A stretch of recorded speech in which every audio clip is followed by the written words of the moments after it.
Cérémonie du thé japonais Cha-no-yu. Depuis plus d'un siècle, le salon de thé Mère appartient à ce cercle très fermé d'adresses gourmandes incontournables. À l'occasion de l'arrivée de nouveautés japonais, Mère vous propose de partager un moment autour d'une cérémonie du thé pratiquée au Japon.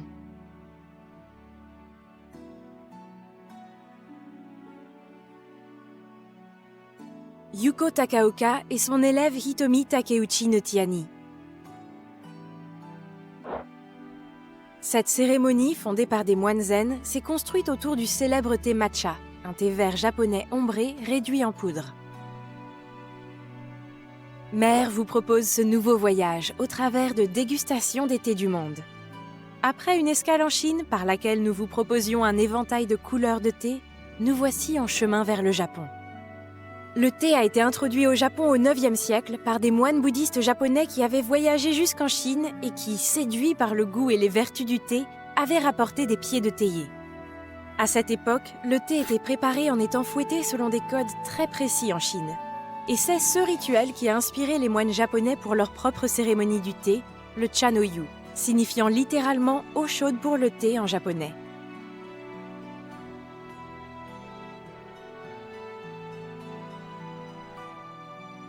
Le Cha-no-yu désigne la préparation du thé tel qu'il est pratiqué aujourd'hui. Il évoque la simplicité, l'harmonie, la pureté, le respect et la tranquillité d'esprit.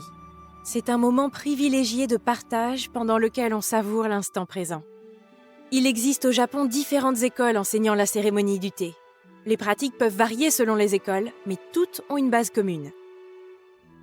Le déroulement d'une cérémonie. La cérémonie du thé peut durer jusqu'à 4 heures. Elle est réduite dans les salons de Mère à une quinzaine de minutes avec la dégustation d'un seul des 2 thés matcha. Elle commence traditionnellement par une petite collation.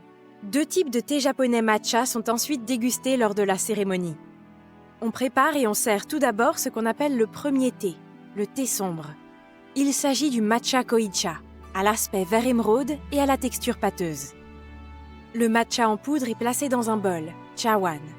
L'hôte verse l'eau et malaxe le thé à l'aide d'un fouet en bambou, chazen. La tradition veut que cette première dégustation soit très conviviale, chaque invité buvant dans son bol. Avant la dégustation du second thé, l'hôte offre aux invités de petits gâteaux sucrés pour préparer le palais à l'amertume du thé matcha.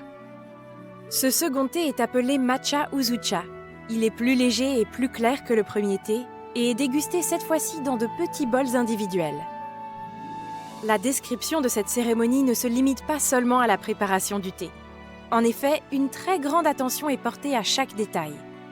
On retrouve des architectures caractéristiques, le kimono, des calligraphies, un art floral spécifique appelé ikebana, prenant une très grande place dans l'ambiance et la cérémonie en elle-même. Les 7 règles du Cha-no-yu.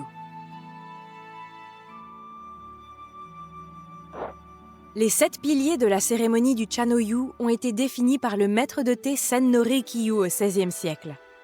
Fais un délicieux bol de thé. Dispose le charbon de bois de façon à chauffer l'eau.